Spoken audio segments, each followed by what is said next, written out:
Kanpai! Welcome, weebs, to this week's episode of Kanpai Cast, episode 246. And the title for this is apparently Go! Japanizing Beam! Japanizing? No, it is Japanizing Beam.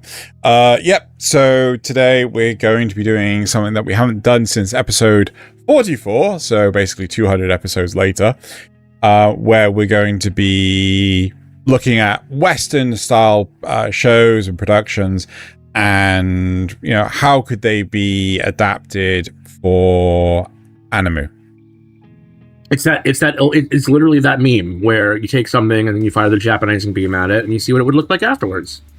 You fire it at Firefly and you get Outlaw Star. Except you fire it at World War II and you get Girls and Panzer. Exactly. See, he gets it. He gets it. No, what Thaylien's thinking is actually no. Surely it should be Saga of Thaylien evil, but no, Italia. Yes. It's Axis Powers Italia. Come on. Yeah, but neither Thaylien nor I have watched that, so neither have I. my nephew did though, and he told me about it a lot. Fair enough. I know way more than I should about Italia. You know way too much about shows that we have gone on public record to slam. So, it's yes, I wouldn't admit anything. Xeno and I were going through things yesterday, just as a quick aside. Oh, God, yes. And some images came up for, was it Makina-san? Something like that? The one with the robot waifu who wants to try to be human. And they were just straight out boob, like nipples and everything. I was just like, what are these doing in here? I'm so glad they never. Oh wait, no, they did appear, didn't we? And we had to blur them out. I thought we got all the ones that were in there though, and somehow we missed them. Good times. Anyways, sorry, Xeno, continue. Because of Thaylien. Right, but before we actually get into the topic itself, going to move on to housekeeping. Fancy meeting you here. Did you come to like the video too? Hey, that's awesome. While you're at it, why not leave a comment? Imagine the possibilities, all the things you could say. Well, hey, either way, it's good to see you, but I've got to run. Left the audio version on pause in my car, and I really want to listen to more of it. Catch you at the end of the show. That's such a weird housekeeping. Basically, like, comment, subscribe. That's Discord, audio version. It all exists. Thaylien, did you write this? Something's wrong with that Nasuth guy. I didn't hear both of you at the same. This is Xeno's car. Xeno clearly has a car. Yes, I'm sure he does. Okay, so Nasuth wrote this. Okay, fine. I mean, a cardboard box that he keeps his androids in. Yes. Weirdly enough, this week we have no supporter memes, right? So not supporter memes, viewer memes. No one from the viewers actually supplied any memes this week. So we're really sad. We're really, we're a little anemic on the meme side of things, but that's for later on the show. That's the best part of the show. That comes later. Shots. Yeah. So, right, and we definitely aren't going to laugh from the memes that these two have submitted. So, no, carrying it all on my own. Anyway, right. But moving on, let's move on to the bulk of the topic. Thaylien. Yeah. So I've just dug these ones out of our backlog of things that we could readdress, and Xeno agreed to it, so it's his fault. That's a very true statement. As he was taking a sip, I got him. Get on with it. Yeah. So basically, take a Western show, pitch it as an anime, and why would it translate well or would it translate poorly? Discuss. For example, Xeno brought it up in the thing, Firefly. And no, that was me. Firefly. Oh yes. I will not accept this insult. Xeno's always wrong. That's why I didn't expect you to say such a wrong statement. Anyway. So basically, we don't get enough space westerns. We've got some good ones, don't have enough space westerns with smugglers and reavers and colourful crew that kind of gets along and often doesn't, and drama ensues from the people, from the random situations, from transporting cows of all things for some reason. And no, that's a Turner Gundam. It just needs, I think, the actual original series plan that they got cancelled and had to make the movie to finish off the plot line that they'd planned. Could have done much better as a full anime series, maybe a double core. Just briefly, you know why they got cancelled, right? Yeah, because they actually played it out of order, and they showed the episodes out of order. Yeah. Did they also show it at like a really obscure time slot as well, like 1 a.m. or some crap like this? I don't think I don't know about. I don't think so. I don't think so. It was pitched as a later night show, you know, like not for kids kind of prime show, time. Yeah, there is violence, but it's but the fact is that there's the episode 1, the pilot, Serenity, right? Yeah, didn't get played until episode 4. Yeah, in the original thing. They did the same thing with everything. They did the same thing with Babylon 5 Crusade. They showed all the episodes out of order on that, and so like you'd see uniforms changing back and forth. It was so bad. Really? No idea what they were doing. It was very strange. Oh wait, no! Didn't they also in Firefly take 1 episode? No, that was Dollhouse. I apologize. Sorry, I was thinking of Dollhouse. They also had literally, and it was, I believe, the first season of Love Island to show. And so they just cancelled the random sci-fi show for the TV drama. You know, the lowest common denominator drama. Yeah. Reality show. They were just getting hot, and so they had the latest one available. And they cost like nothing to make. Love Island. Yeah. As opposed to a sci-fi, which usually costs a lot to make compared to like any other genre. Mm-hmm. But yeah, I think we could get the great team together. I think that they'd really caricaturized them, like, you know, Jane would be a lot bigger than Jane in the live show. You know, he'd be a proper Hulk of a man. Tell us who is Jane, because I think we need to actually give, when we're talking about this, we need to give more clarity on who these characters are, because one, if people have watched these shows, there's a likelihood that they're not going to remember these characters. But the other side of this is like, I mean, I've seen Nasuth's mammoth of a list, and I don't know the vast, like, he put in, like, oh, Babylon 5 needs no description. No, Nasuth, it does need description. I don't know Babylon 5! So, you fool. We know that there's a colourful cast of characters. You've got your captain, who's an old ex-war veteran, was a very religious man in the war, and now is not, by definition. And his second in command, Zoe, who's a badass warrior woman. They have their pilot, Wash, who's Jason Tudyk, and he's very funny. Who, in fact, Zoe married. He is a leaf on the wind.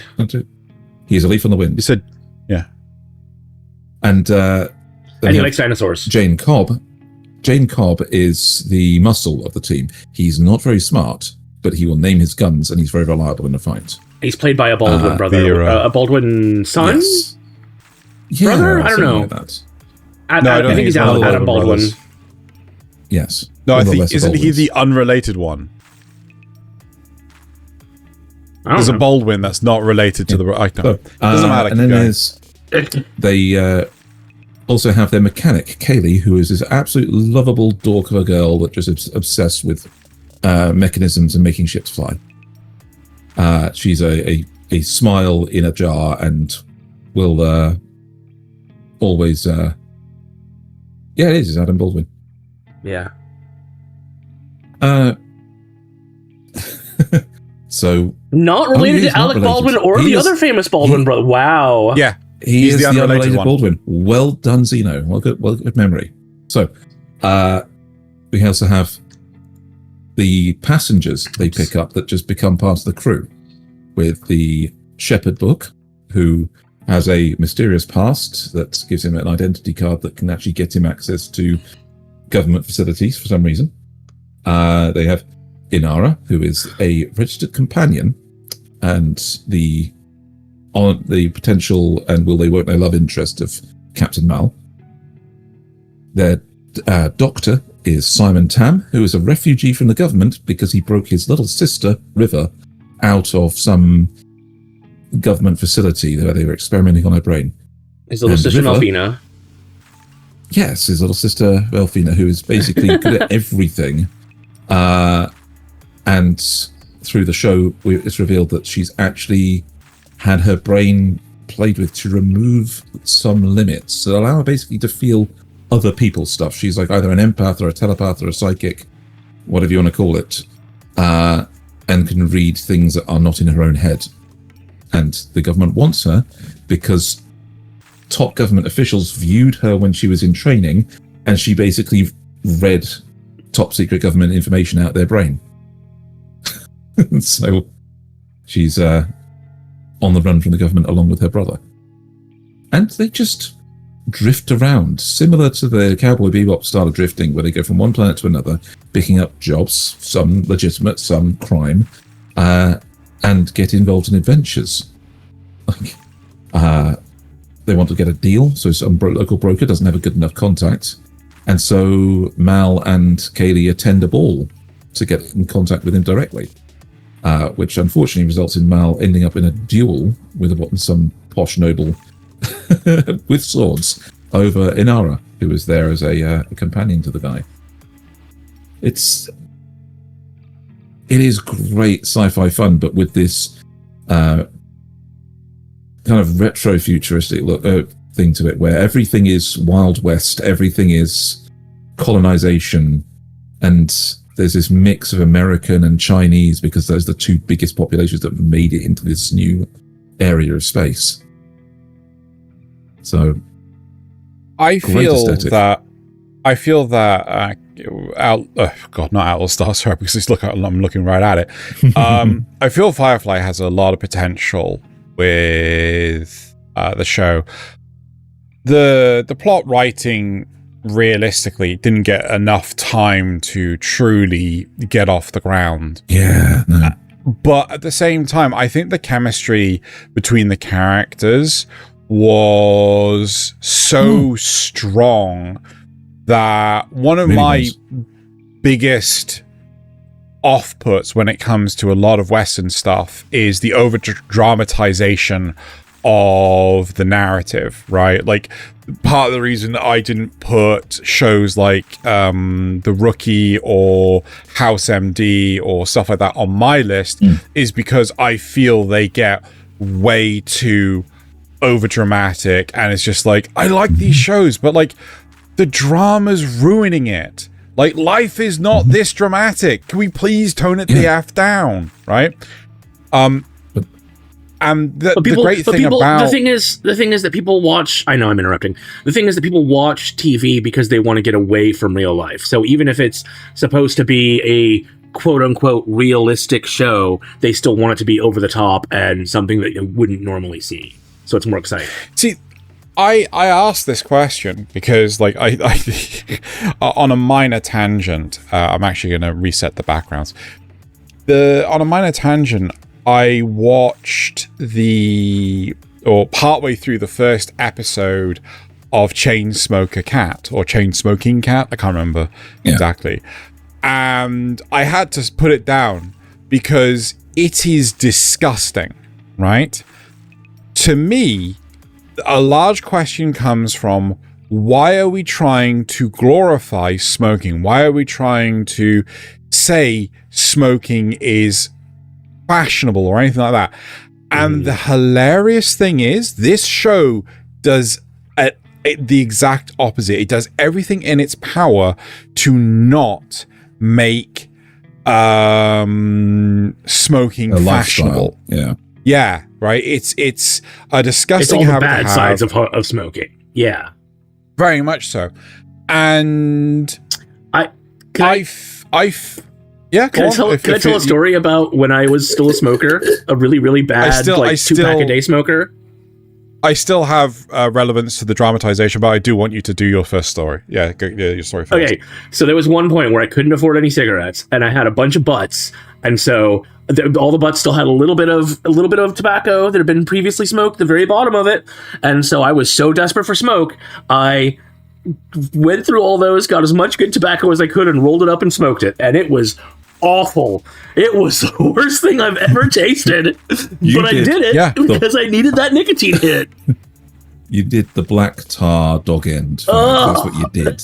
The black tar dog end. So, first off, I want to say congratulations on quitting. Right? Yeah, yes, it was years ago, but seriously, congratulations. It's tough. It's anyone that's struggling with it. I never look down on them if they fail because it is tough. Yes. Now, the relevance to why I was bringing up Chain Smoking Cat or Chain Smoker Cat is that it is an accurate depiction of the disgusting habit, right? It is not for the faint of heart. But when I'm watching stuff like House MD or Breaking Bad is a perfect example of this, right? When at the end of season 1, I'm not going to go into too much detail for the audience. At the end of season 1, instead of Walter's wife, Skylar, fuck Skylar, seriously, she's a terrible character. But when Skylar turns to Walter and accuses him of anything, because Walter's come into shit tons of money and he's acting really suspicious and so on and so forth. He survived his chemotherapy. Like, she asks him if he is a drug cook, right? Not a drug dealer, right? A drug cook. And to be fair, though, that makes sense because he's a chemistry teacher. He knows the chemistry of cooking better than the art of dealing. But at the same time, wouldn't call it that. Yeah, at the same time, it feels so like this isn't common knowledge, right? Actually, it is because meth was so in the news back at that time, especially in that area, that people would know about meth cooks. See, this is a particularly American problem that you might not understand in the UK because you don't have a bunch of meth cooks. Okay. Yeah, there is context. I will slightly roll this back a bit, but still, it just feels like, when people try to describe what my job is, if they like, you're a computer programmer, right? Something. What? You're a computer programmer, right? That's all you do. You just program computers and design webs. Yeah. I don't design websites. Zeno, you design webs, don't Zeno, are you a web designer? But no, I'm not a web designer, right? But this is my point. A lot of the time, people go for the obvious thing, the common thing that so you make websites?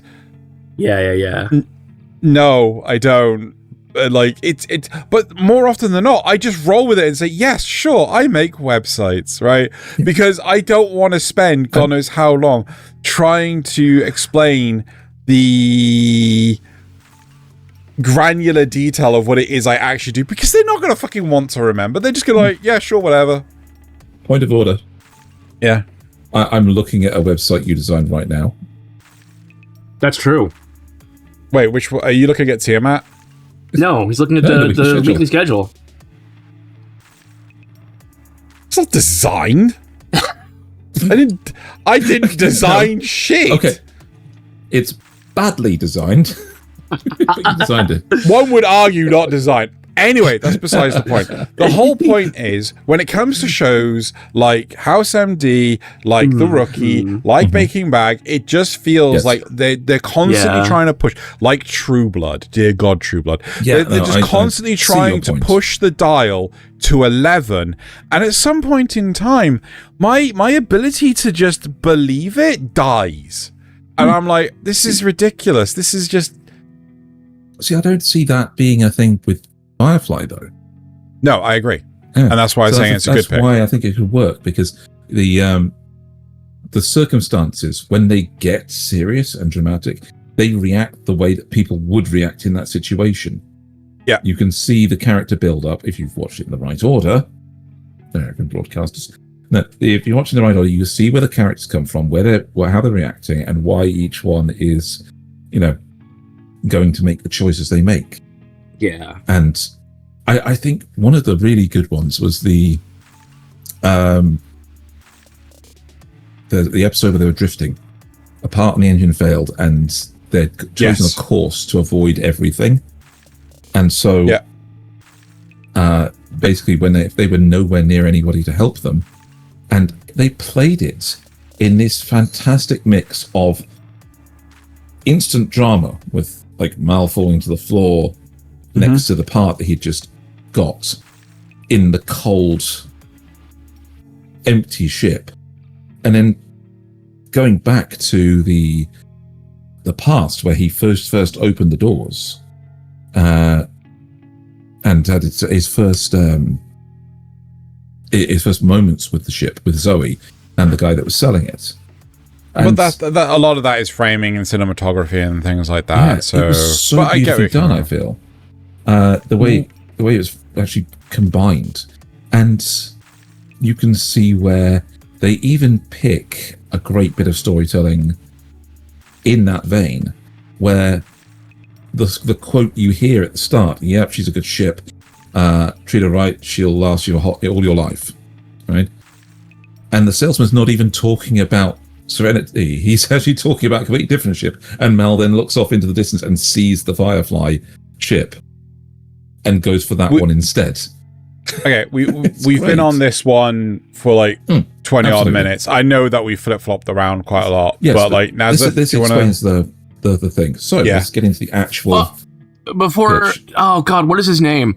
There's a particular voice actor that does a lot of like Yakuza characters, among other people, and I'm trying to remember his name. Shoot, it doesn't matter. I think he would be really good for Jane, if anyone can remember his name, or if I can find it while you're talking about the pitch. You're being way too vague with who the fuck you're talking about. I know. All right, shall I do an actual pitch? Go on then. Okay. Crime Traveller. Crime Traveller. This is a UK sci-fi show that isn't even available on streaming services anymore. Okay? Right. It's so obscure. But I watched it back when I was younger, and I thought that when I look back on it, it's a little bit fucking batshit. But it had a cool idea, right? So this is a detective mystery thing, where they're trying to solve crimes. Because the basis is they can time travel, but they can't change history. History is immutable. It happens the same way, regardless of what they do. So what they're doing is they're time traveling back to view the crime and try and solve it by looking at what was happening at the time, right? Okay. And if they ever stay time traveled back until it gets to the present, something breaks in, they become lost in time. So they have to get back to their time machine before it becomes the present. So they have to travel back far enough that they can spend some time and examine stuff around the crime scene as the crimes, happened. And I feel that the characters, they're British, unfortunately, so they're very, very stereotyped into their British roles. But if you got some good, you could get some good settings, you could get some good crimes, get some good mystery that could only be solved by actually having been there. And I love that concept because it takes away the Sherlock style drawing conclusions from all the little clues. You have to pick them up by observing them in the moment each time. And I feel that could play really well into an anime. What do you think, Xena? I'm unsure. I think. Well, I mean, wasn't part of this like the was this the one where we were saying yes or no, and we weren't doing the. This is a discussion. What do you think? I don't know if it could work. Huh? I feel that with the other shows that we've got, shows like Summertime Rendering, shows like Steins Gate, we have a very, very powerful benchmark for a time travel series of this nature / caliber. Mm-hmm. Yes, they're very insular in terms of their stories, but I think that holds a very...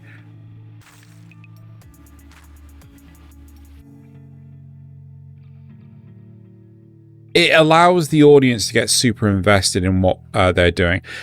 Sorry, 2 seconds. Nasuth. Uh-huh. Give up, please. Like, we're not even talking about that show anymore. I know. Well, people. Yeah. Right. I feel right. That, it's a thank you for trying, but yeah, he's got a very distinctive voice. If I could figure him out who he was, you would know immediately. But yeah. We'll probably be like 3 or 4 shows down. Then you I know. But I might use him for another show. But either way, it doesn't matter. I feel like a show of this caliber, Thaylien, would struggle massively against other shows like Steins Gate and Summertime Rendering. Well, yes, but I don't think that's too much of a problem because those are shows that are past. And Summertime Rendering is the most recent, and it's a couple of years old now. Yes, but even so, Steins Gate is very old, and it's very old. It's still very present, it's still very good, but it's a completely different genre. It's not a detective thing, is it? No, but you've got the time travel element to it, and he is still trying to find out the way to restore the timeline. It's still kind of a very procedural. This is a very key difference in this scenario. They can only go back a short while, and they can't change anything. So can no. I mean that's the only difference is the fact that they can't change anything. Sorry, they can change things in Steins Gate and can they really, or does that just shift them over to another timeline? Well, in Steins Gate, it's another timeline.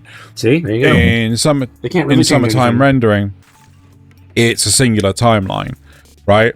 Yes. No, it's not actually. No.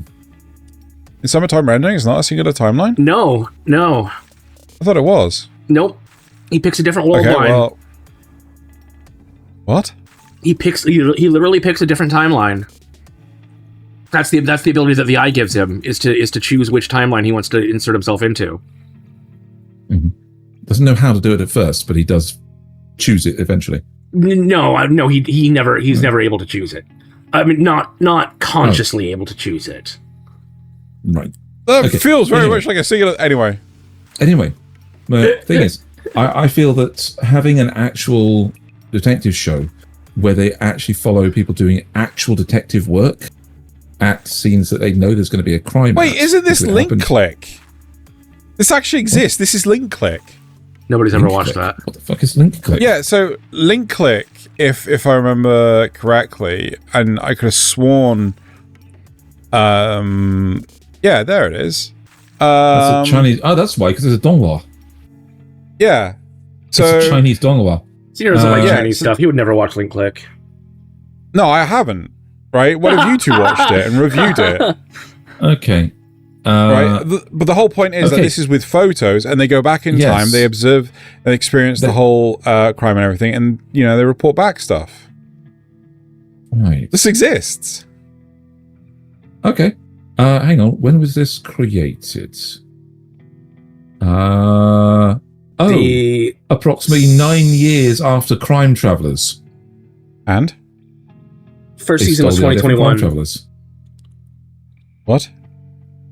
They stole it from Crime Travelers. Sure. Sorry, 4 years. But this still exists. Yeah, only because Crime Traveler did it first. Lol. I think it's in the same way that Mushoku Tensei can be a better isekai than most that came after. I think that this will be a better version of the shows that try to imitate it after. Anyway. In any case. Nasuth pick something. Zeno doesn't agree. Nasuth, what do you think? Do you think this would work, or do you think that this... I don't even know what show you were talking about. Would fall over. Crime Traveler. Yeah, just move on to something else. Just never heard of it. I have no idea what it's called. No, I've never heard of that. I have no idea what it is. Prime something or other. But you were looking for Japanese. The Yakuza guy. This is why I asked it to stop. This is the problem. It's some show I've never heard of, so I have no opinion on it. Nasuth, your turn then, Nasuth. You're picking. I've got a lot of shows, actually. Are there any you're particularly interested in that maybe you don't know anything about? Yes. I want you to explain... So I am aware of it, but I want you to explain Warehouse 13 as an anime. Oh, really? Yes. Okay. So the basic idea of Warehouse 13 is that there is this sort of secret organization that has existed at least since ancient Egypt. Because there's a warehouse that was in Egypt at the time, or at some point. But essentially, it's a secret organization that tracks down these artifacts, and the artifacts can they tend to be created during like somebody's long use of an item or something. You know, like you could have Tesla's I don't know, Tesla coil or something like that, or John Adams' reading glasses or something like that. You know, anything like that, and the abilities are often, but not always, tied to what the object is or why it was created that way. And so you've got these agents that are tasked with tracking them down, neutralizing them, taking them back to the warehouse, and storing them safely so no one can get their hands on them. Because even the most benign of them still have fantastical powers that can do crazy things. So it's best to keep them out of the hands of normal people and in the hands of professionals, in theory. And our two main characters are recruited by, because one of them has like this ability to sort of get premonitions, and the other one's just really analytical and awesome.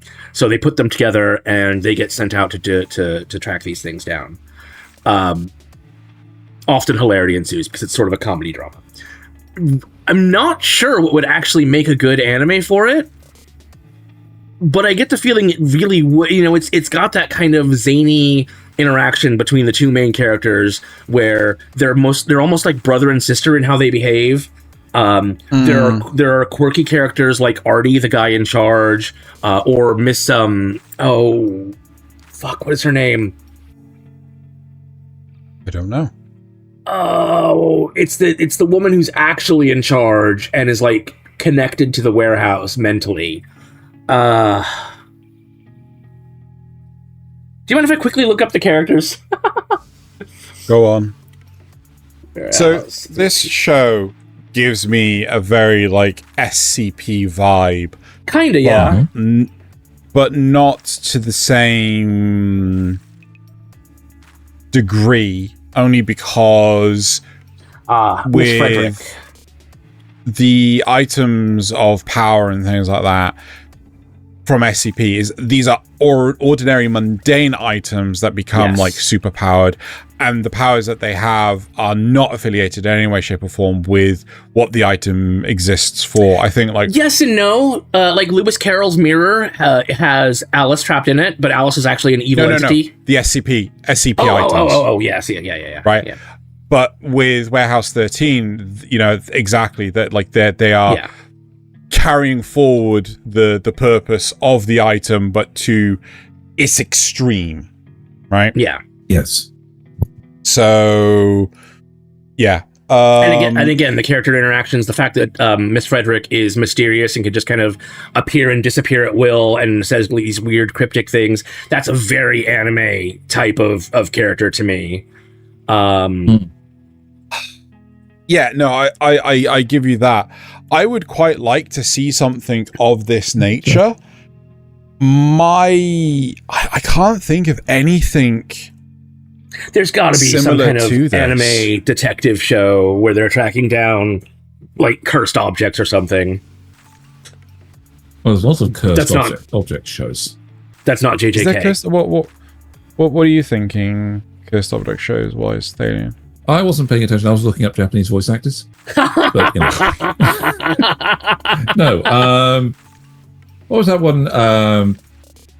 Nasuth actually really likes. Well, there's a lot of those.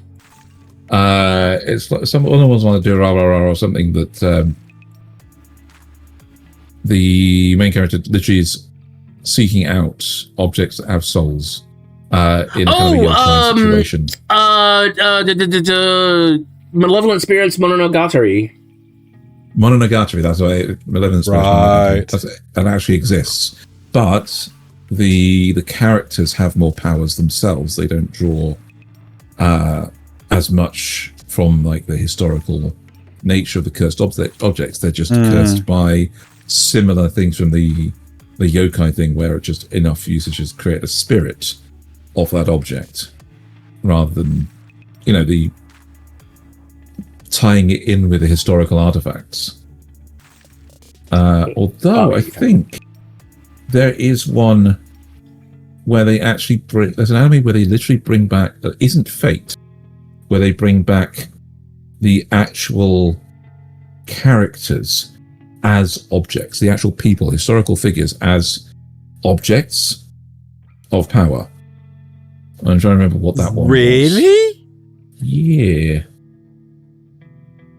I always forget about how Fate does its thing with, I always pretty much just stick with, the Servants, got it,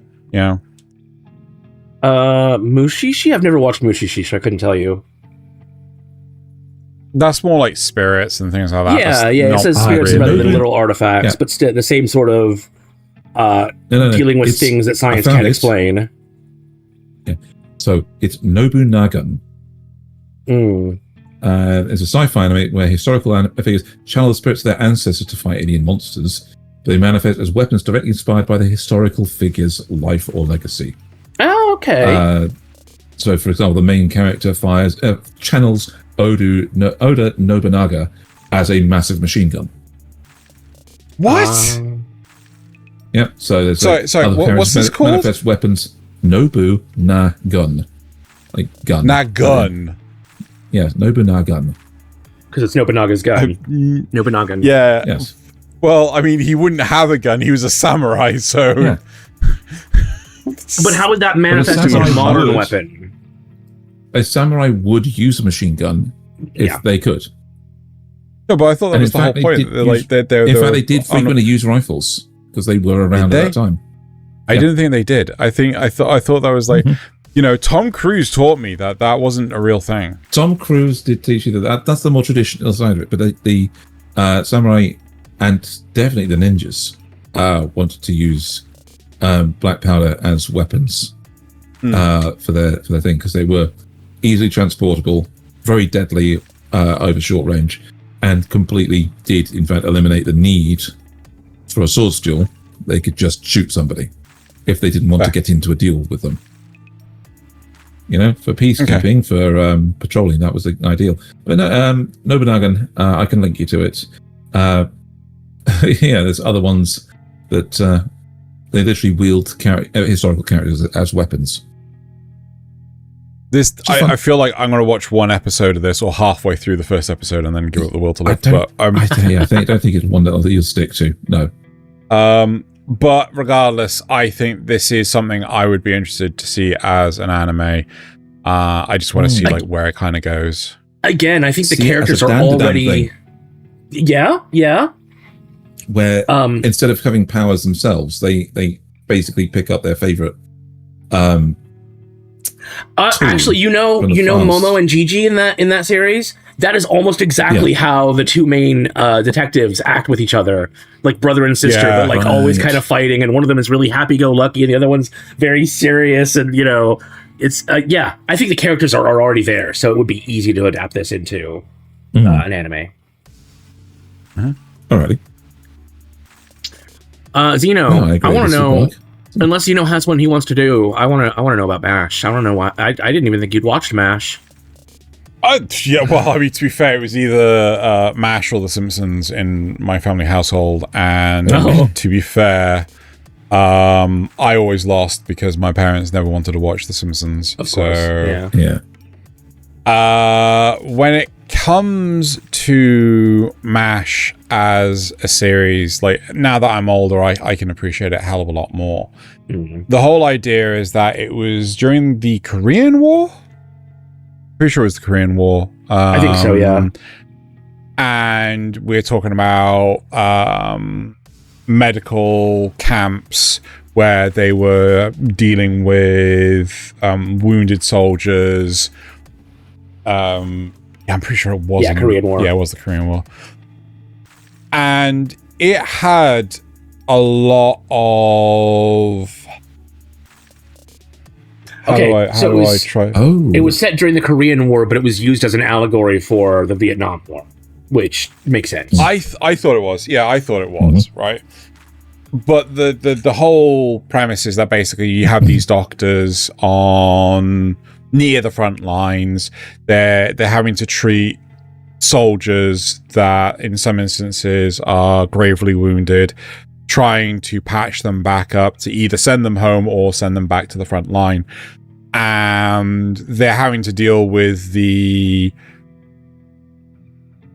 trauma that this causes themselves to do such humane yet horrible things, right? To and they play practical jokes on each other. They try to bring the tone down when there's not an emergency to a playful, jovial nature, because that's the only way that they can cope, right? And when there is an emergency, they kick it up to high gear, right? And I think that is something that's very true to life. Anime's... Well, no, it's not just very true to life, but it also suits anime's nature, anime's style, right, of storytelling. Like, we don't just have, sitcom-based humor. It's always funny joke, funny joke, funny joke, funny joke, funny joke. We do flip-flop around and things like that. And I think that anime... I can't really think of an instance where anime has told a story like this. Not to say that there isn't, it's just none's coming to my mind. And I just think it would do a pretty damn good job, Okay, which war that they would do, I think that... What? Yeah, go on. It's not a medical drama, and again, I haven't watched it, so you'd have to tell me for sure, but wouldn't 86 kind of count? Do they do any joking around with each other in between fights in 86? Not really, right? Because they've...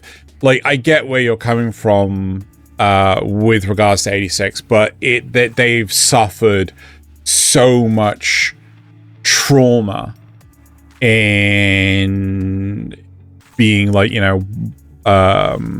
child soldiers that they struggle to even the rebels that are kind of out in the field. Rebels? Aren't there rebels that are out in the field? Yeah. No. So no. I see where Xeno's making that point. Xeno's making the point that these are people that have been raised into this war in 86, but in MASH these are obviously normal people. Yeah. Starting out, had a childhood, then joined the military, and now have to cope with the stuff the military's putting them through. Yeah. So they have a more foundational base of being people first. So they want to return to that when they can. There is a relevance to the not Russia side of this. So when our main characters end up leaving not Germany, whoops, I pressed the wrong button entirely. They end up going to not Russia, and they're still able to function as a society, even though there's a front line where the war is happening between not Russia and the machines. When our soldiers end up going, trying to mix in with that society, they can't, right? They don't know how to switch off. They don't know how to be normal kids. They're lucky if they have a roof over their head, right? But yeah, so what were you bringing up? Oh, these are potentially similar to MASH. I'm not sure I agree with these. Golden Kamuy, Full Metal Alchemist Brotherhood, maybe. Cowboy Bebop, Trigun, and Girls Last Tour. Right. Maybe Golden Kamuy. Maybe Golden Kamuy. Yeah. Yeah, there's a maybe on there, definitely. That's a big maybe, though, I think. No, it's one of those ones that Japan has absolutely no view on when it comes down to it, because Japan's war, both the World War and anything they've gone through before that, were all taken from a completely different standpoint than the Americans were. The wars that America have gone to have never been on their home country. They've always been somewhere that America's gone to, and deployed overseas. So they're always going and bringing even in World War II to a strange world. Even in World War II, the only attack we had was that one on our soil. Yes, and that was on an island halfway between you and the other continent. Yeah. That was more of a military base than anything at that point. Exactly. Okay. So it's So I think this could work. Yeah, no, I will agree with that. I believe it can work. Right. I wonder if there are any Gundams that would be similar to that. Because I would say that in Gundam there are probably times when they joke around with each other, but they're still they're learning to deal with horrible wartime conditions. I think Gundam could be an excellent platform to launch this off of, but I don't think there is a Gundam series that covers this, only because, well, I mean, it's like, you want the big robots, don't you? Yeah. Yes. So you don't want the people behind the scenes working on the big robots or treating the pilots. No, but why don't he's going to say Thunderbolt? Why don't we want a Gundam universe show? No, we do somewhere. Why don't they? And where they don't focus on the giant robots and they focus on the. Well, it's not going to sell anything. That's what we want, but yeah. Why don't the people want something like that in the Gundam universe where we can actually get to know characters that aren't Gundam pilots? Can I repeat my statement of it's not going to sell anything? Maybe AIM, maybe. I think that's probably that might even be closer than Gundam, because you do deal with a lot of the resistance members and you see a lot more of the political side of things than just giant robots fighting each other. I don't know. All right, should we move on to another show? Yeah, let's move on to one of Thalyens. Animorphs. That's not on there. It is. I'm sure. No, yeah, it is Nasuth. Oh wait, sorry, I'm looking at last times. Yeah, you're right. Yeah. So Animorphs. So anybody that read books as any kind of teen to young 20s in the when they came out knows what an Animorph is. But for those that don't know, or are younger than the year 2000, there's a lot of you out there, unfortunately. The Animorphs was a series of books, and it became a brief TV series as well, where aliens come to Earth, and one of them is a creature called an Andalite. Now, the Andalites have the ability to touch creatures, sample their genetic code, and then turn into a version of them. And unfortunately, the Andalites are at war with another alien race, who are basically brainworms. It's just parasite, isn't it? Yeah, kind of. But the thing is that when he gets to Earth, he's dying, he's not doing well, so it's more of a Green Lantern thing. He finds 5 young people from that local town that are, yes, kind of. And he's able to give each of them his powers. And so he then informs them of the invasion that's coming, that there's people already, the other aliens are already on Earth and are taking over, like, important people, government officials.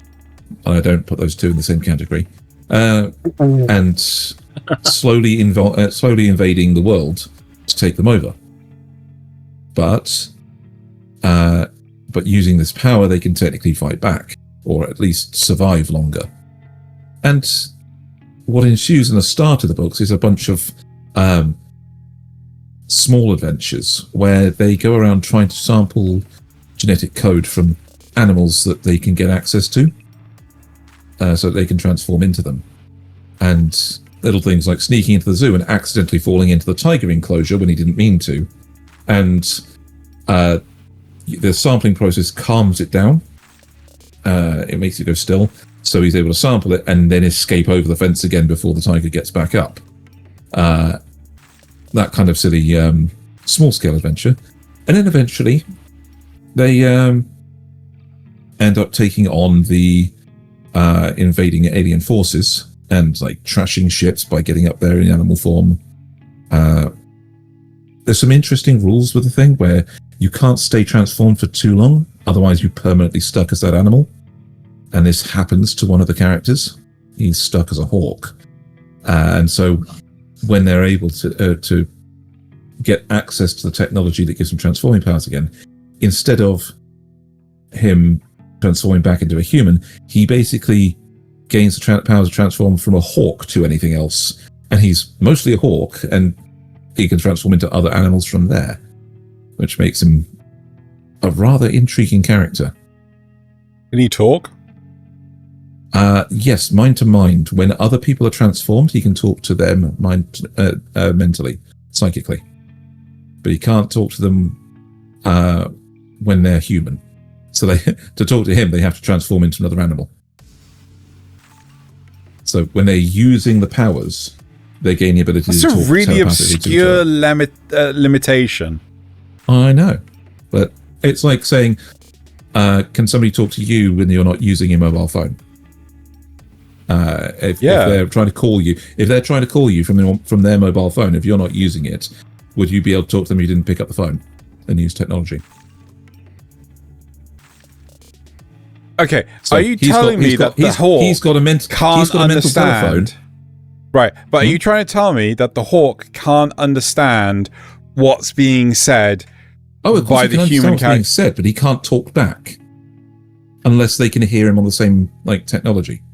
That's so he can hear them perfectly fine, but it's really obscure that they have to be transformed into an animal in order to communicate. I'm sorry, that's too obscure. Or into that's anything too else. Fucking obscure. Yeah. But it's like how animals can understand each other in anime, but people can't understand animals. Can animals understand each other in anime? And in Disney movies. A lot of them they can, yeah. Well, screw Disney movies. I mean, in Rooster Fighter they can. Okay. Either way, of course, in that one, somebody can learn to speak roosterese too, or chickadees. So Yes, I do believe that having 5 diverse teenage characters from they gain the power to transform into animals and have to find animals to transform into in order to fight back an alien invasion, that could make a very good anime. So the intern has said that in body horror themes, the closest this is Parasite or Gantz. What? Gantz? Okay. Gantz.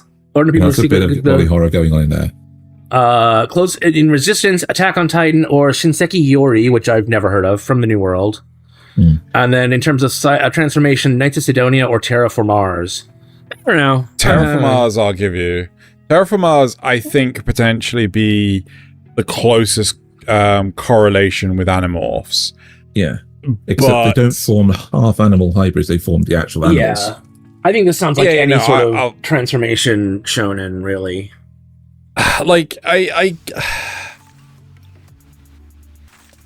I'm still pseudo skeptical.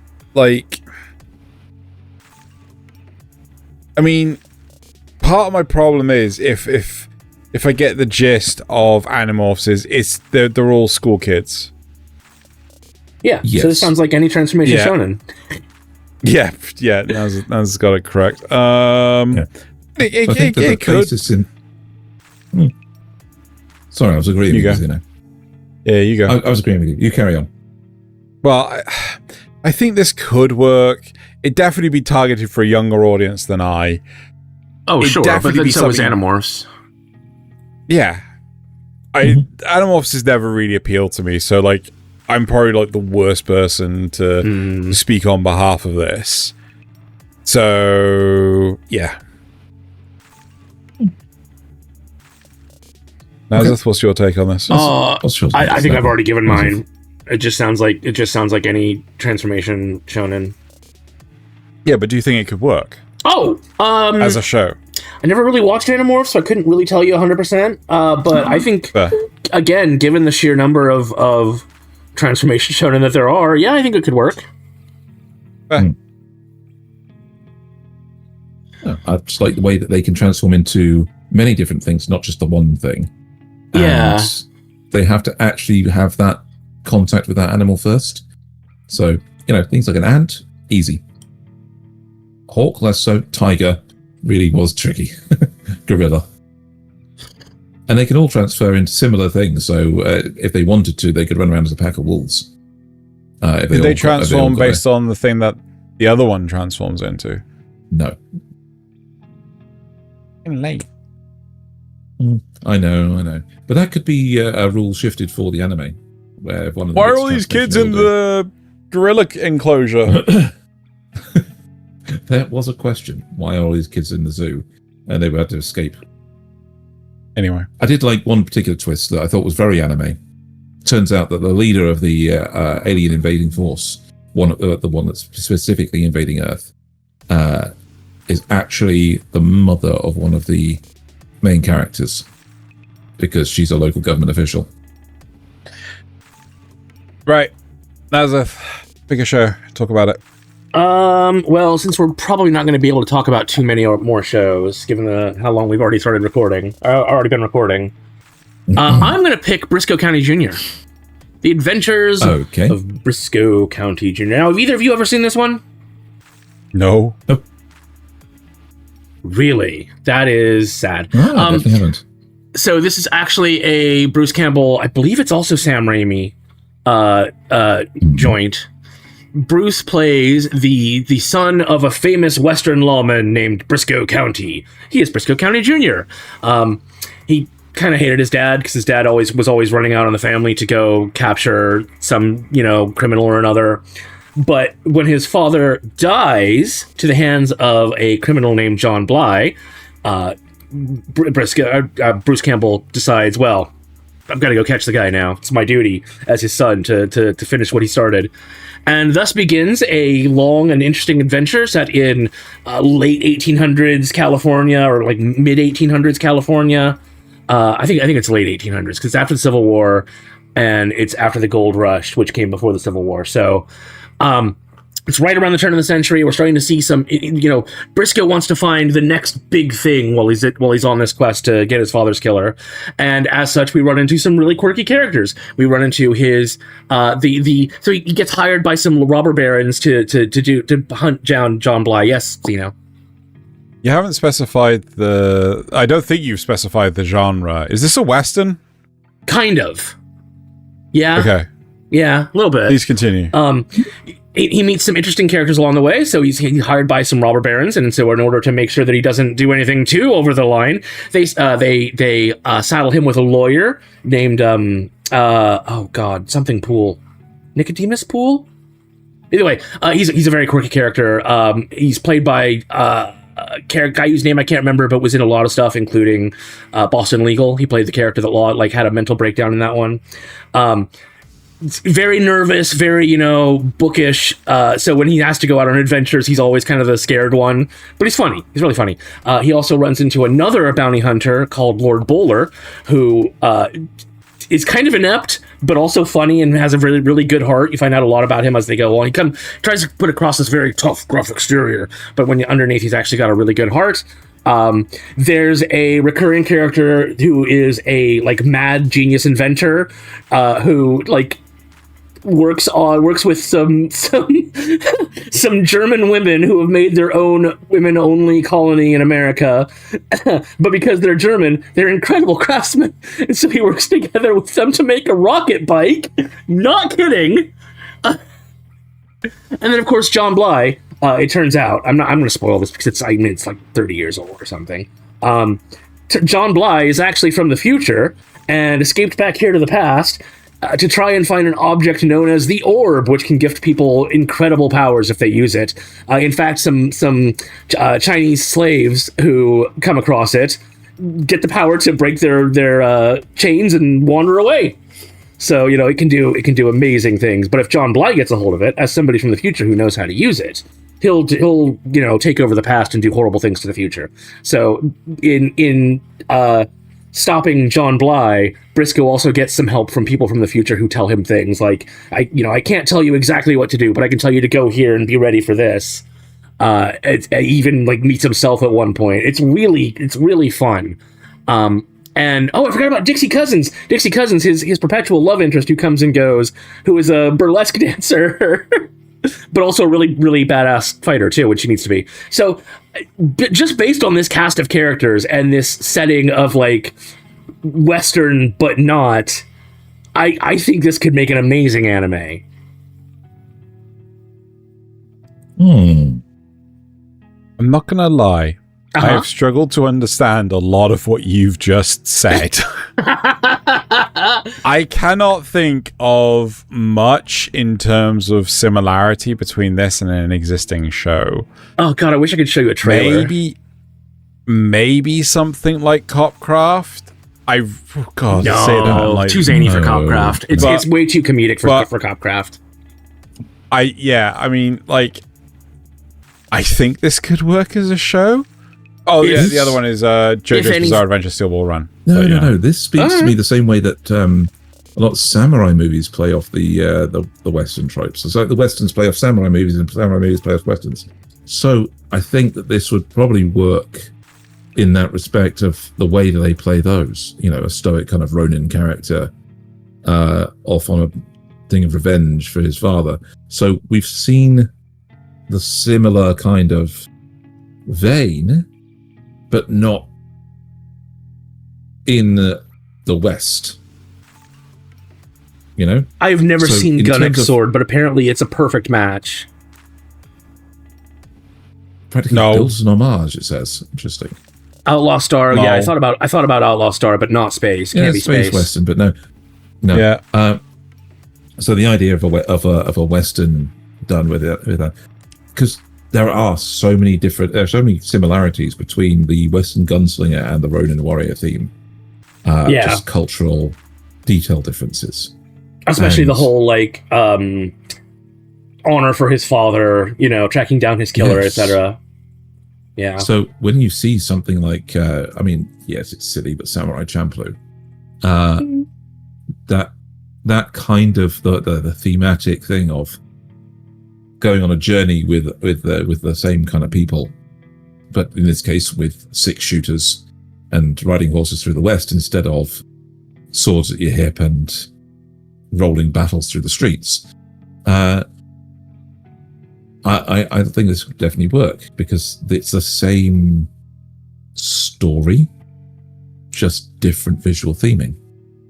And it's got that ensemble, quirky cast with a lot of personality to it, which you would see in anime. Yep. And anime would definitely get away with a jet bike. If Colin Firth can make a jet bike in real life, then I think anime can make a jet bike from German engineering in a women-only colony. I'm going to show that show to Xeno now. Xeno and Laws, I'm going to make you two watch it. No. Right, so okay. Xeno, what next? Is there any you want me to... Well, actually, no, I'm going to jump to Stargate SG1. Yeah. Okay. I feel Stargate has a lot of potential for an anime, mostly because... Okay, so what is this premise of Stargate? My God, how did I fuck that up? That's another one of those that's got very strong character types, too, with very big personalities.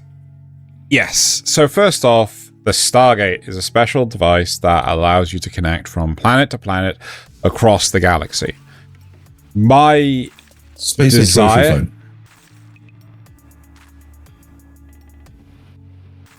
You want to continue?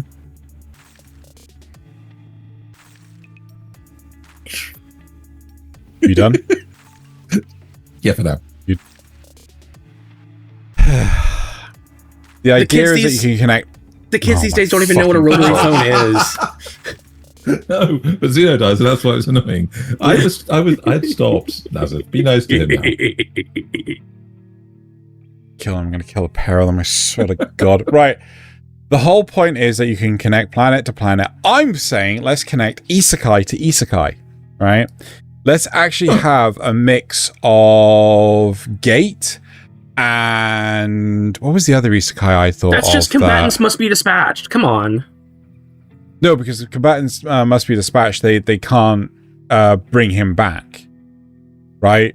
Also, I'm wanting like they the strong heavy military. Or they don't want to bring him back. I think it's a both situation. They can't afford to send them raw materials to build the machines, and they don't have anything to power the machine while it's there, right? What was the other thing I thought of that this would have worked well with? Ridiculous yes. Adventure. Yeah. That's what I was going to suggest when you'd finished. I was going to suggest that one. So those are the parallels. But like, the idea of being able to like send like a military group, like a properly trained exploration of going from isekai to isekai to find out what's there, I think would actually be kind of interesting. Or, you know, I mean, technically it wouldn't be an isekai because you could readily travel back to Earth. But that's the core crux of it, like, you know, going out, exploring. And you could have worlds similar to, Demon Lord 2099, where, so, you know, you've got this huge... magic and science together. Fantasy, cyberpunk. Yeah. Or you've got... what was the name of the... Intergalactic Empire. Yes, I'm the overlord of the Intergalactic Empire, where they've got mechs and things, but it's also so very social, capitalism driven. Yeah, so you could have all these different kinds of worlds. Yes, there's going to be fantasy worlds, but I'd like to see a lot of variety, not just this is Fantasy World A and Fantasy World B. I want to see different societies that are stronger than you know the military dudes that we're sending out, a la Stargate. You know, like the strong or the different. replicants. Yes. Yeah. So, you know, you have the difference between a Jaffe stick and a P90. And they have that little demonstration competition. We need to introduce a weapon that can kill people in 2 shots and then completely forget about that in the future. Oh, God. So according to the intern, there are no specific matches for this, but we get close with things like Finna, Pirate Princess, Zammed, Lost Memories, Nadia, Secret of Blue Water. Those are like for precursor races. And then for military, Knights of Sidonia and Space Battleship Yamato. How is it completely missed Gate? I don't know, man. Yeah, completely missed Gate. That's very strange. The intern is having high issues, on a kite. Yeah. How on earth it missed Gate? Maybe because Gate's a full-scale military, not a small team of military.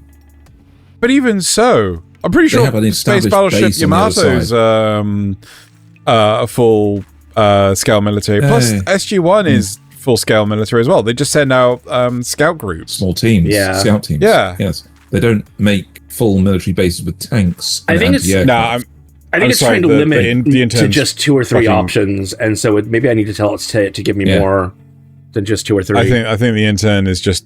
Well, I think the problem is that Gate is just such a difficult show to know because that's possibly also true. It's so hard to search as a term. It's like the other show that I don't want to mention, but Project K, right? Yeah. Just doing a search for the letter K is such a pain in the ass. That's why I always look for Gate, thus the JSDF fought or something like that. Yeah. So I'd like to think that this one could work. I agree. This one would work very well as an anime. Again, with interesting, especially in interesting big characters, a fun episodic sort of take on things that can still have an overarching plot if it wants. Interesting settings to explore, interesting technology to explore, a precursor race. I mean, it's hard to go wrong with that in anime. I don't know why, but the idea of the Gate being like the Stargate, but it's startup. It's like it activates by Truck-kun spinning the gate. Oh my god! Because only Truck-kun can isekai people, whether it's through a gate or not. Yes. Yeah. It's like just like a hamster wheel Truck-kun. No. Yeah, it needs to be more subtle. Like, it needs to be like, well, at first we could only get it running with this specific engine from a specific van. God, yeah, that would be hilarious. So that's the only way we could turn it, because it only had the exact right horsepower and torque. It was like an SCP device. But anyway, process. Yeah. Anyway, right. So that's my idea. All right. Okay. It's me. Yeah, I think it's me. I'm going to combine a couple of mine into one. I want to see small scale. I want mini people. Truckers, Diggers and Wings, and the Carpet People from Terry Pratchett's books. And the Borrowers, clearly. Yeah, the Borrowers, but they're not Pratchett. They've already done that in Ghibli, but I'd like a proper version of that. So, the story of Truckers, Diggers and Wings, the Bromeliad trilogy, as it's called, is literally, there's a story of gnomes. They're small creatures, small people that live in the walls of a giant shop. Yes, sir. Are they actually genuinely gnomes? Is that what I just sure thought? They're small people that could be mistaken for gnomes. Okay, right. But they haven't been classified as gnomes. No, because they've never been found as such. Okay. So they don't know if there are any more like them out there or anything else, but they live in an old shopping mall, right? Not a proper English shopping mall, where it's one big building that has one shop as its basis and different departments. So they're a really big department store that they live in. And they live in the walls, in the ducting, in the storage areas of it, and survive by going out in the same way the borrowers do, by, going out and taking things off the shelves and taking little bits and pieces to make into their own. But they've learned that the shop's going to be demolished. And so they concoct a plan to leave by basically taking one of the delivery trucks and driving it to somewhere safe. They want somewhere that's got a nice green place they can live in. And it's, a big Exodus traveling kind of adventure where they work out how to drive a truck and have to interpret human language and have to try and experience the outside for the first time as well, because they've been indoors all their life. And that's basically the plot of the first book. The second book is them discovering that the green place they find and settle in is going to be dug up it's going to be demolished to make other houses. And so they learn how to drive and steal a digger, a big crane arm digger, and make their way over to finally escape by basically getting on a space shuttle in wings. They think that maybe the place they need to be isn't on this world, and so they go to space on the shuttle. It's a grand exodus to try and find a place to live, and it just gets the things they do get more and more high key to try and execute. So I love this idea. I genuinely do. I think this, no matter what, I think out of all the ideas thus far, this is the one that's going to work, right? Okay. I would want to set this in a Don Quixote, right? Because Don Quixote, for those who haven't been, it's this huge general purpose store. Wherever Don Quixote exists, right? They have like literally everything. Right? Wherever Don Quixote exists, you will find windmills. And I could just so readily imagine, like, borrower-esque people existing in, like, such a convenience. Well, it's not a convenience store. It's just a store with such convenience, right? Yes. Because these places are massive. Giant department store. Yeah, it's like 3 or 4 stores. Like, if you want a giant, oh god, we could say Yodokabashi, right? Yodokabashi is another superstore, but it's that is humongous, right? But they don't really have foodstuffs there, as far as I remember. Oh no, they have a food court. So yeah, like there's loads of options, but like a Japanese style convenient. Oh god, I keep saying it. Department store. Thank you so much. I think would be absolutely perfect for a setting like this, and they could move between the different departments, and they could hide in the ducts and all sorts of stuff like that. I think that would be awesome, and I would probably have it that it wouldn't be an abandoned one. I think it would be more interesting to, and it'd be cool if like the kids could find them, or it wasn't an abandoned one in the books either. It was, or in the claymation TV show. It was one. It basically just been closed down and was going to be demolished to build something else.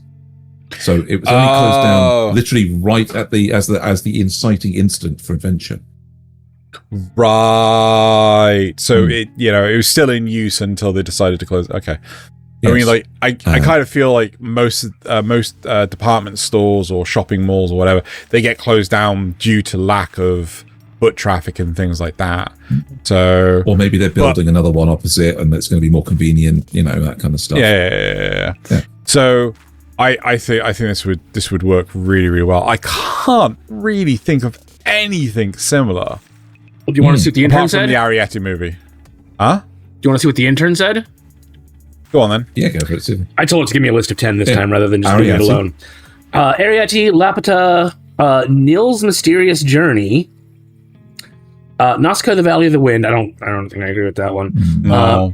Maiden Abyss, again, I don't really. No. Somalian, the Forest Spirits, which I've never heard of. Girls' Last Tour, which also never watched. Wolf's Rain, I don't think I agree with that one either. No. So the big thing with Wolf's Rain though is they're trying to find their own home. They're trying to find paradise. But this does bring me to the other part of this, which is I want even smaller than that, and that's where the Carpet People comes in, which is a completely different book. And this is where literally people are so small. It's almost like Ant-Man Quantumania. It's like they're little people living in the carpet of a single room in a house. But for them, they're so small, it's gigantic. The threads of the carpet tower up by proportion 100 feet in the air. These are skyscrapers of thread that they literally make their homes in. What they live in fear of a storm called the Fray, which passes over every now and again and sucks creatures and people into the sky. There are people that mine clear lacquer for weapons, like basically as blades of weapons, from a place called Achaeleg. And the people that mine bronze from the High Gatelands, which only makes sense to the British people because the British are the only ones that have bronze pennies with a gate on them. The gate of the Tower of London on one side. And like the nomads make their homes around the wood wall, which is a giant pillar of wood that fell at one point and has a burnt end on the end of it where you can access the underlay of the mat of the carpet because of the burnt end of the wood wall. It's a matchstick. I think the two on this list that sound closest, just based on the description, is Patima Inverted, which is two societies that literally don't understand the other's orientation of the world because one is above the surface and one is below the surface, which is apparently next to similar to the Storgnome's Fear of the Outside. And the other one was Nil's Mysterious Journey, because a boy gets shrunk down and now must migrate across the world with a flock of geese, apparently, learning as he goes. Mm-hmm. So that's similar, but no shop here, unfortunately. The Carpet People is great because it's actually creates a whole new groups of people, nomads and people that act really weird because they live on the top of a metal disc that's, for them, miles wide. That's probably how it feels for Nils. Yeah, and I think that one, you could tell any story in that setting and it would work. Near enough, as long as it was a fantasy adventure. Not sure how I feel about that one, only because how do I put it? How do? I think some of the nicety of like the wings, was it truckers, like the borrower size people? Yes.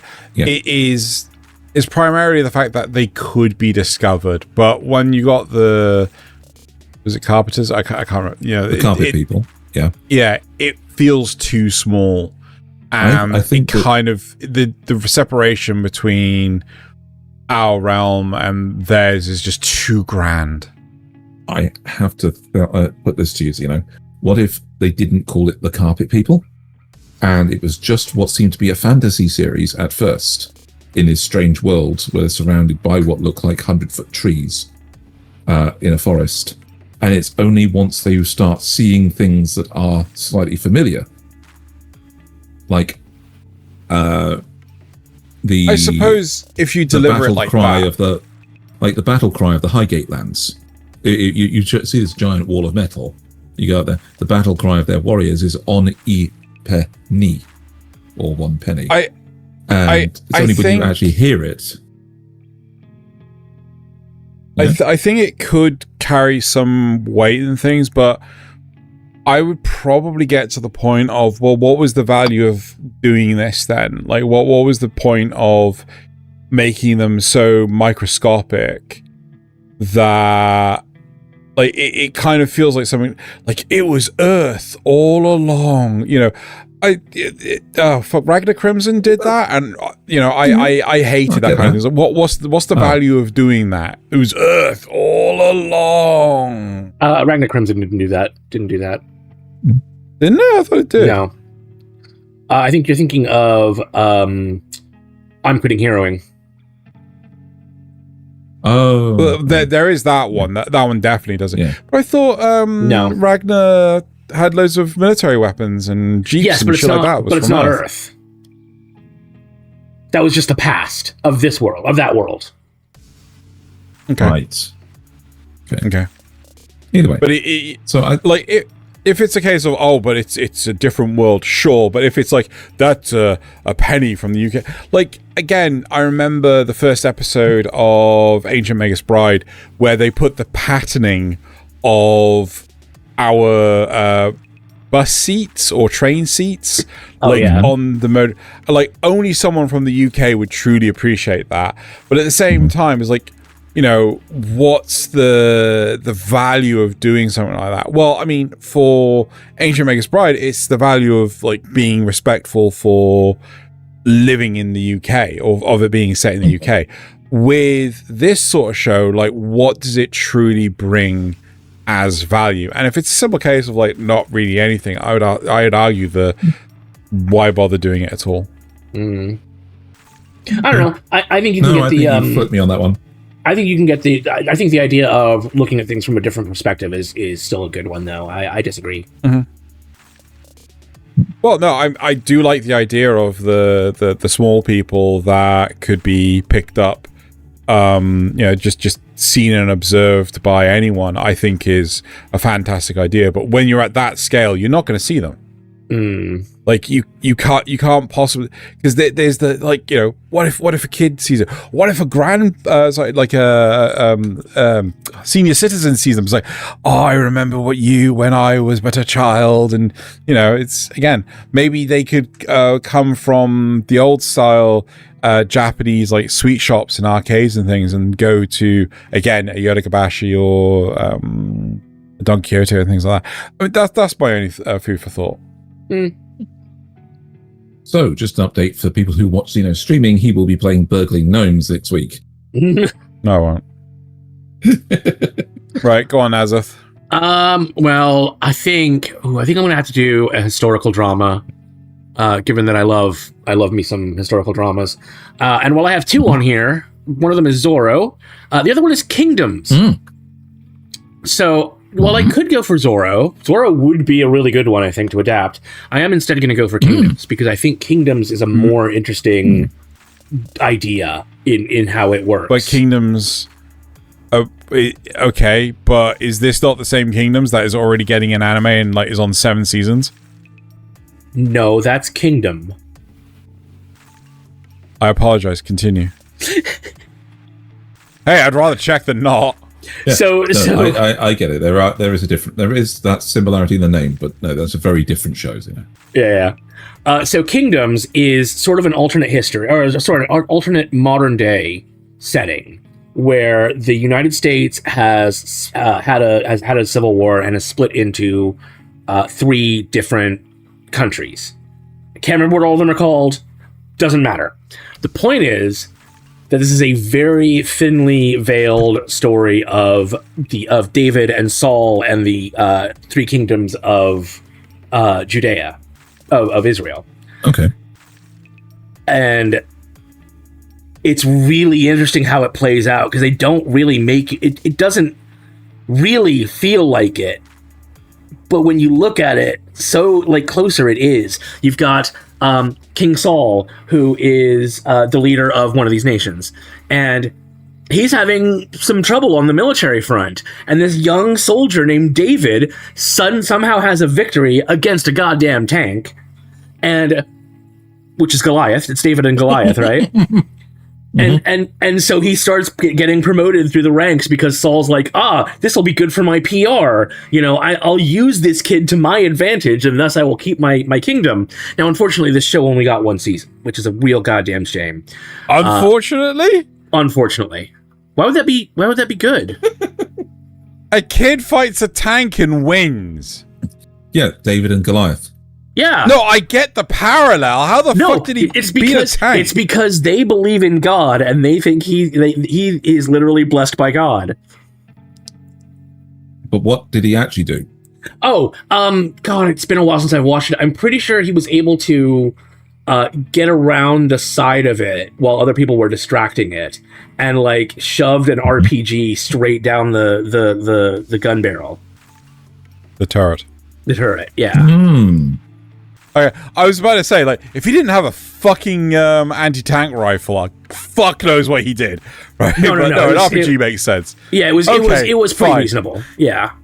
Okay, right. Okay, that's fine. I'm fine with the parallel if the solution makes sense. An RPG down the barrel of the turret, Right. Okay. I'm pretty sure a person would not survive an RPG to the forehead either, but that's besides the point, right? Like, yeah, okay, fine. Like, if he was gonna he block. Doesn't Indiana Jones do this? Like, they block up the barrel of the turret or a side gun or something like that.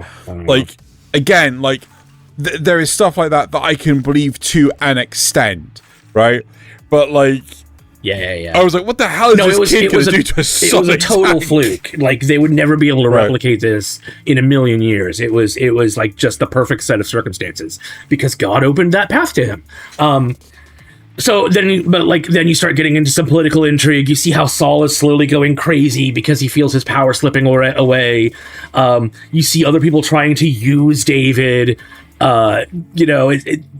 It's really, really interesting, and I'm really sad it only got 1 season because I love that kind of political intrigue and nearly religious storytelling without actually being religious. Because as an atheist, I don't, but I think that would make a really interesting anime because we've seen anime about the Warring Kingdoms period in Japan, and I think you could do a very, they also kind of have this very interesting spiritual side to things where certain actions may be blessed by a deity in some form or another.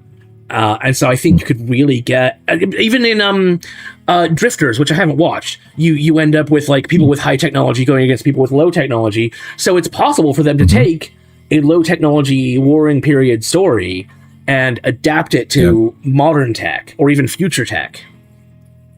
So I want to set the stage a bit for drifters. I think the most modern tech that they get is revolvers from the Wild West. I think that's as far as it goes. I know that they have muskets. I know that they have that they know how to make guns and things like that, but I don't think it goes beyond revolvers. Still very interesting. I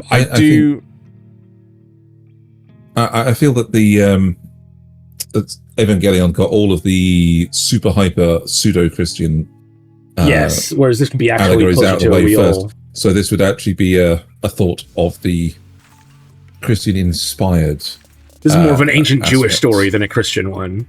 Yeah, it's the older Bible history, Old Testament stuff, but which is technically a lot taken from the Judaic Bible. Wait, how is 12 Kingdoms? Wait, how? No, this is.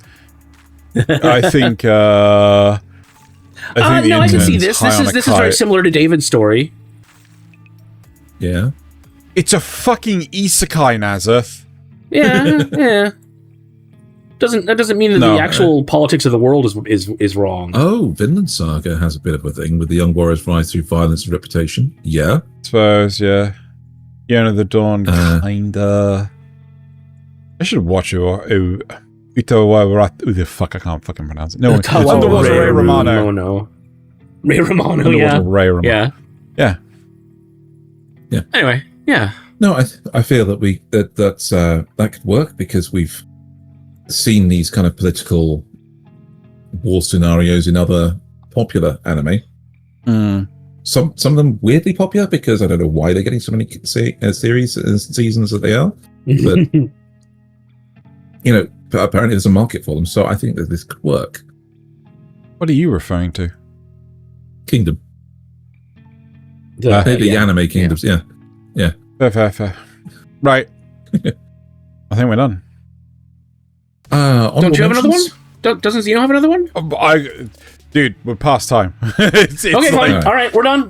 Yeah, it's so honorable mentions. Okay, both Xeno and I brought Buffy the Vampire Slayer as a thing, which is basically what if Sailor Moon was a vampire slayer instead of a magical girl. Well, I actually brought it for a different reason. I brought it because I wanted to see ugly vampires. Right? Yes, exactly. There's only one vampire themed show that movie technically that I know of where the vampires are ugly as all hell, and that is Blood the Last Vampire. Right? All the other vampire related stuff, I swear the vampires are super elegant, super pretty. I haven't seen the original Vampire Hunter D, but I'm pretty sure the vampires in Bloodlust were super pretty as well.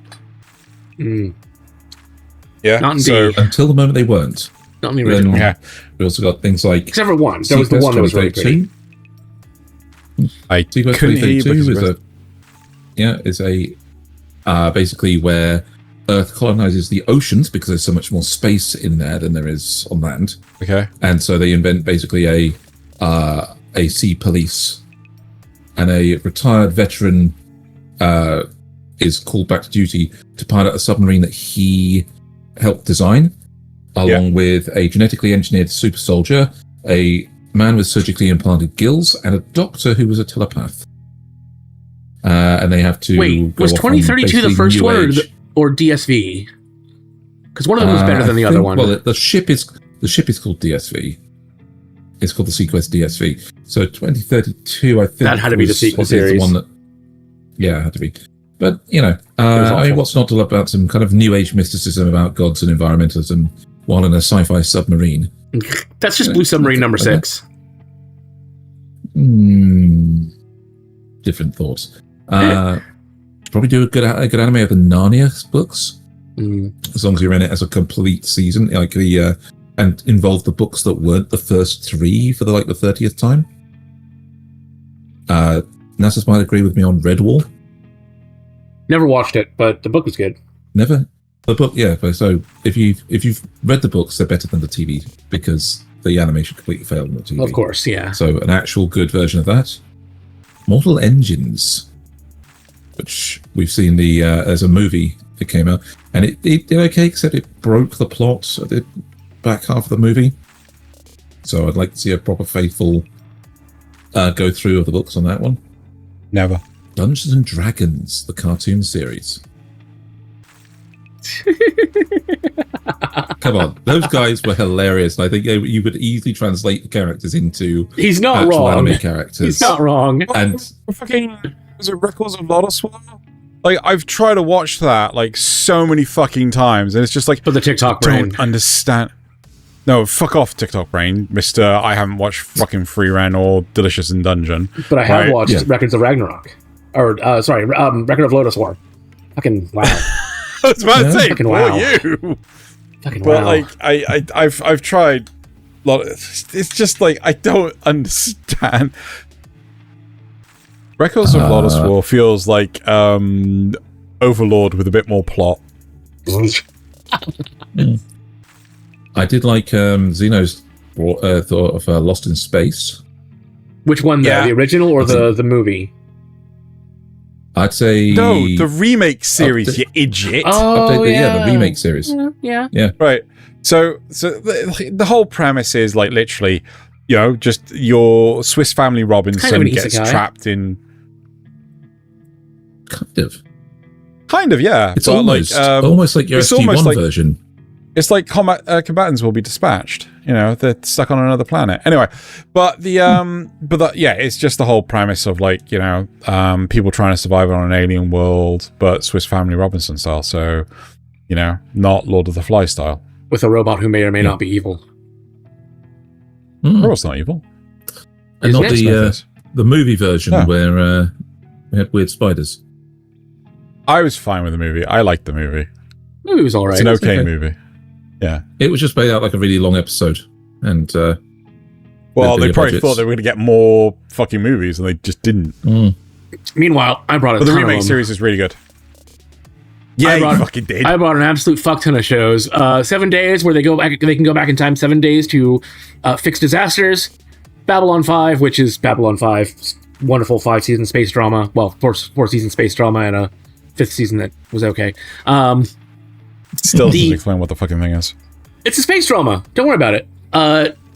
Beast Wars, which was a wonderful old CGI Transformers property. Transformers. Yes. Brimstone, Gygo's... Considering that the original Transformers was animated in Japan? Oh, yeah. Yeah, 100%. Beast Wars with a Beast Wars version this time. Yeah.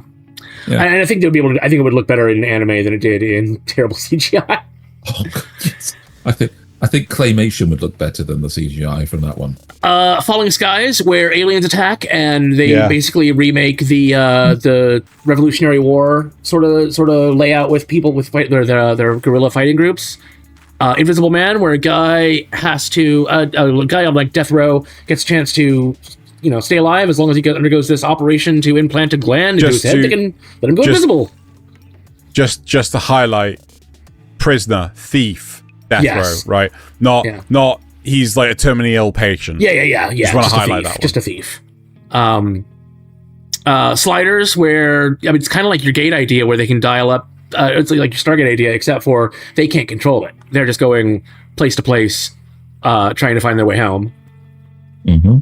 And then Zorro, which is everyone knows Zorro. It's the masked man who saved everyone in Cali, Mexico. Oh. I thought that was part of the Shrek franchise. Puss in Boots? By the way, Last Wish, fantastic movie. You should go watch that, guys.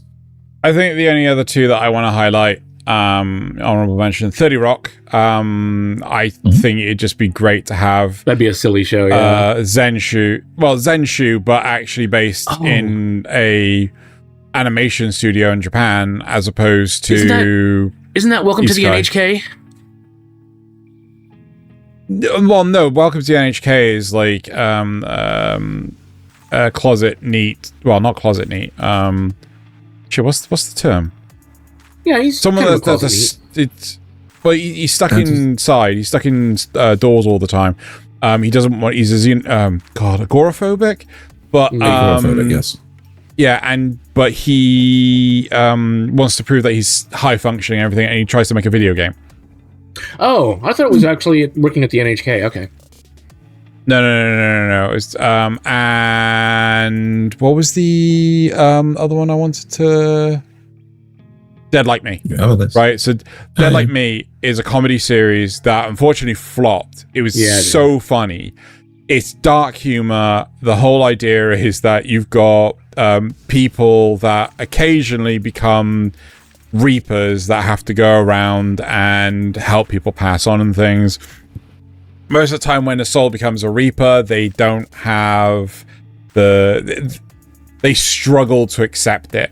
And they try to like interact with their home life and things like that, but unfortunately they look something like other people, preventing them. Yes, they do look like other people than their original forms, and when they try to interact with their past lives, something is preventing them, right? So there's like this external force that says like, yeah, you can't do that, we're not letting you do that, like, you can try and hack a show. Did you mean Yu Hakusho? He can't technically. He tries to regain his past life. He does technically manage to redeem himself and come back afterwards, but for the first season or two, he's struggling. He can't interact with anybody that he knows. They can't see him. It's not really a dark comedy though. No, that's true. So it's a good series. Dead Like Me is a really good series, but I think it got 2 seasons. I think. But anyway, I think it's hilarious that you and I both had shows about Reapers. Bah. Right, are we done? I think so. Yes. Are we? Let's head on with it to the next section. Right. There's honourable mentions. Moving on to the supporter questions. Woo! Right. Ricuse Eggs, Bacon, and Spam says, "Thank you for getting this far. No, really, these interruptions are, like, irritating. I didn't sign up for this, but you will if you subscribe." Ricuse Eggs, Bacon, and Spam also asks, how has the heat affected your friends this year? Obligatory aircon question. I have aircon now. I'm one of the cool kids. Yes. So my friends were either dying because they live right out in the country and are enjoying pleasant breezes and outrageous sunshine that's ruining their businesses, or they're much better off than me and had aircon already. Oh. Apparently, there have already been over 1,300 deaths in Europe related to the heat. Yeah, most heavily hit was like France and Spain. Yeah. It's been absolutely crazy in the UK, and yet you still have advocates that are saying like, "Oh no, you shouldn't do AC because it's just so fucking stupid." We're coming out of an ice age. Everyone's like, "Oh, fucking climate change. Oh, it's all the carbon. Fucking just no. We're fucking coming out of an ice age. This happens." It's a little of both, but no. With the sheer amount of methane, we're not going this fast. We're going approximately 6-fold as fast out of the ice age than studies have shown we've ever done. Yeah, it's not good. Either way, it's not good. Get your air conditioning. The downside of that is if it gets hotter here in Europe, all the water on the land in the glaciers and things in the mountains melts, goes into the North Sea, shifts the damn Gulf Stream, and we become Sweden. Yeah. So summer, yes, but 2 feet of snow in the winter. Seasonal weather that completely blows out anything we've got currently. It's gonna be interesting times. Yeah, but like I'm just sick to death of fucking people say like, "Oh, we could prevent this." We can't prevent this. We could have prevented quite a lot of it if we listened to them 20 years ago. Yeah. We cannot prevent coming out of an ice age. No, but we can slow down how fast it happens. planet is in right now. Because this shouldn't happen. Let's look 600 years, Xeno. Let's save this. Scheduled to happen now. Let's save this. It was scheduled let's save to this happen for in the 600 science years, cast. 20 years. Let's instead of save this 600 for years. this. Please, let's move on. Let's save this for the science cast. No, I you don't know. can show you the proof of that study.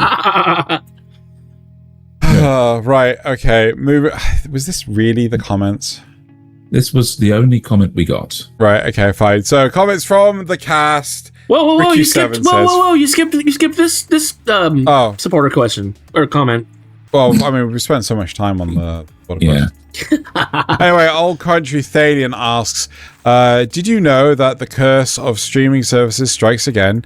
Bleach's new season will be released on the 25th, meaning that it won't be present in the 3-episode review season this season. Session. I know what I said. It's not. No, I said season. How are we supposed to maintain a schedule when Disney does that? Well, it's probably got fewer episodes. It's probably got, like, I don't know. It's probably 3 all episodes or releases something at like once. that. No, probably not. Like, I mean, Disney are going to primarily focus on Japan first, and then they're going to eventually release it in the rest of the world. Yeah, it's like, you know. Yeah. Okay. Anyway, moving on to the comments. Right, so first of all, for comments, we've only got the one. It's on the cast, and Riku7 says, first, thank you for not forgetting to be awesome. Aww.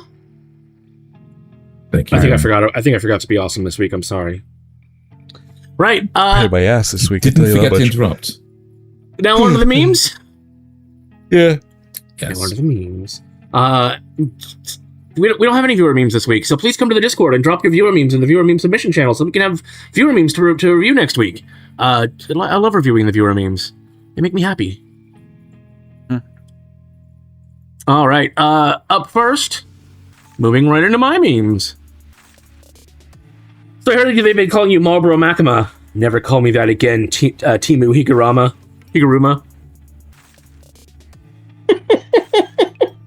That's so mean. He's Higuruma. He's in the latest season of JJK, isn't he? Mm-hmm. Oh, that's why I have no idea who the fuck that is. He's the lawyer, yeah. Right, yeah, but I still haven't seen it, so, like, okay. Oh, okay. Oh, no, I get man. that is brilliant, though. Also, did they actually drew Makima eyes on her? Did they? Yes. Yeah. Oh, they did? Yes. You say if someone eats 2 devil fruits, they'll die. Yes. Yes. We see it happen at least once? No. No. He's probably saving that. 2 different kinds of traumatization. Oh my god, not wrong. Yeah, not wrong. Protagonists back then, protagonists nowadays. Yeah. I have 1 ball back. I think Nasuth peaked massively, but then yes. Yes. And I of think course, you peaked Denver massively. Wolf. Angry Birds. Oh my god, that's brilliant. I love that. That's so good. Awesome.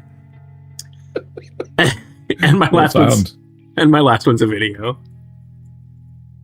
I can't marry you. You're too good for me.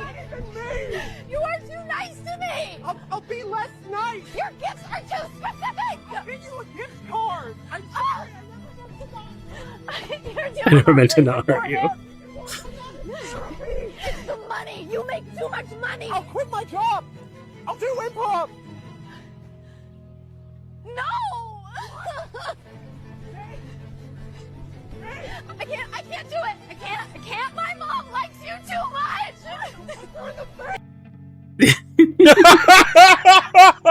Sorry, that last line of I'll punch her in the face. Yep, I wasn't sure about this one. What the fuck is this from? I wasn't sure about this one until I saw the end, and then I was like, yep, that's it. Oh god, yep. All right, Thaylien.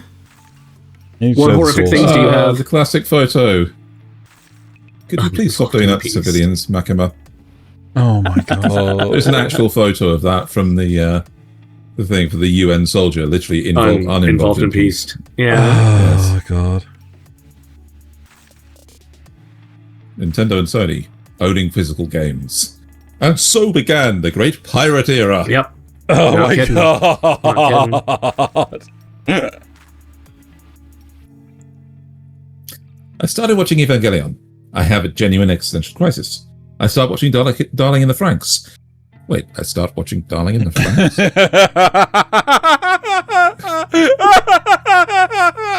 You have a genuine boner in your pants. Stop that. Oh my fucking god! Oh, I'm an Eva pilot. oh Goodness. Oh, Oh my RAM god. inflation is real. that's really good. That's so funny. I'm sorry, that's so funny. But like, yeah, Is that actually a thing that happened in the anime? no, Okay. no, not in the All right. slightest. Okay. And your last one is also video. And most of Xenos are videos. Yusuke, we need your help. Holy shit, did you just stop time? My powers are as fast as they are inconsistent. Now hurry up! Kurama, Hiei, and some Wait, other guy wait, just didn't- stole 3 powerful artifacts from Yeah. the spirit world. Isn't this last week's? Hiding in your city. Okay. No, what you am stole I, that from me from a while ago. Child Oh. soldier? No, no, you're a spirit detective. Do I get a badge? No, but I'll give you a gun. Just point your finger and shoot. Like this? No! Iwamoto! You had so many more kids to beat! Think you just committed Japan's first school shooting. Yeah.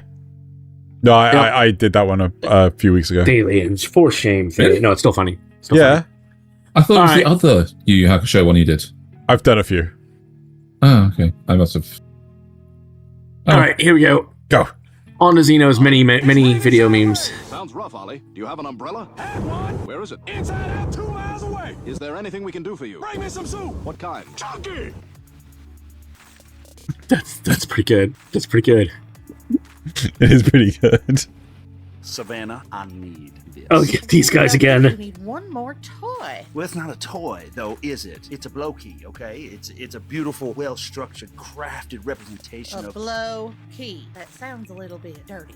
It's not dirty at all. Okay. Look, it's art, Savannah. How many times do I have to tell you what you think is filth and smut is nothing but art? So is she supposed to be some sort of warrior in that plane? Why is her Evangeline is a beautiful interstellar mistress of the stars. Evangelion looks like she's similarly to the pose of the centerpiece I caught in your bachelor bathroom when we were Yes. first dating? And I will not argue that again. Okay. But I will say that since you have burned that magazine, I do need to have something as a centerpiece of my new bathroom. I do not understand why you would need this. Well, listen, it's got an entry plug. That's all you need to know. Oh my lord.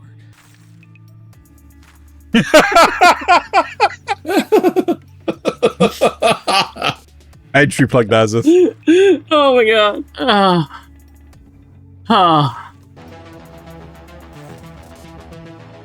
Oh, one of these.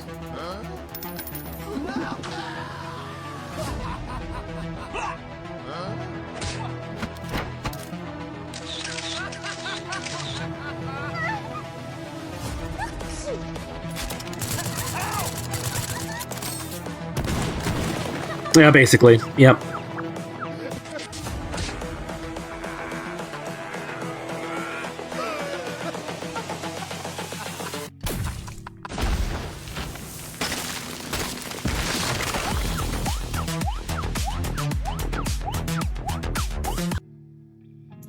Yeah, basically. Yeah. None of those ones. Did them Dan to Dan. It was fun. We don't need her. Usura. Yushiro-san. You read those Yeeture-san. backwards. You need to read it from right to left. You're right, Yushiro-san? Yeah. We don't need No, is that. it? No, I think it is left to right. Because I think it's been flipped because of the original. I don't know. But yeah, you get the point. Maureen just, waking up in a cold sweat. Yep. Sure. Oh, dude, are you sure you don't want some? Nah, man, I'm good. That stuff's poison. Don't knock it till you try it.